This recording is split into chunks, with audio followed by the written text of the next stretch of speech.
வணக்கம்.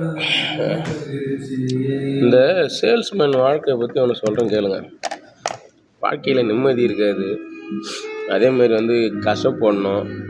காலையில் அறக்க பறக்க எழுந்து ஓடி அந்த கிளம்பி மறுபடியும் கடைக்கு வந்து அட்டனன்ஸை போட்டு சேல் போகுமோ போகாதோ என்ன ஆகும் ஏதாகும் தெரியாமல் போயிட்டு அதுக்கப்புறம் நம்ம என்ன சேல் பண்ணாலும் போகுமோ போகாதான்னு தெரிஞ்சாமல் நம்மளும் உட்காந்துங்க 9 மணி 9:30 எப்போ ஆகுன்னு சொல்லிட்டு வீட்டுக்கு அட்டனன்ஸை க்ளோஸ் பண்ணிட்டு கிளம்பி போவேன். வீட்டில் எல்லாம் தூங்கி நிற்பாங்க.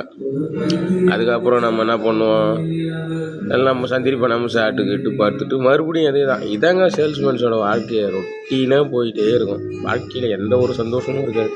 ஒரு பொங்கல், ஒரு தீபாவளி எதுக்குமே இருக்காது. எத்தனை பேர் இந்த மாதிரி கஷ்டப்படுறீங்க சொல்லுங்கள், யாராவது சொல்லுங்கள் பார்க்கலாம். நான் 8 வருஷமாக அந்த ஃபீல்டில் இருந்து ரொம்ப கஷ்டப்படுறேன். ஒன்றுமே பண்ண முடியல.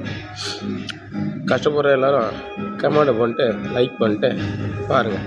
சப்ஸ்கிரைப் பண்ணால் பண்ணுங்க, பண்ணாட்ட போங்க. அதை பற்றி எனக்கு கவலை கிடையாது.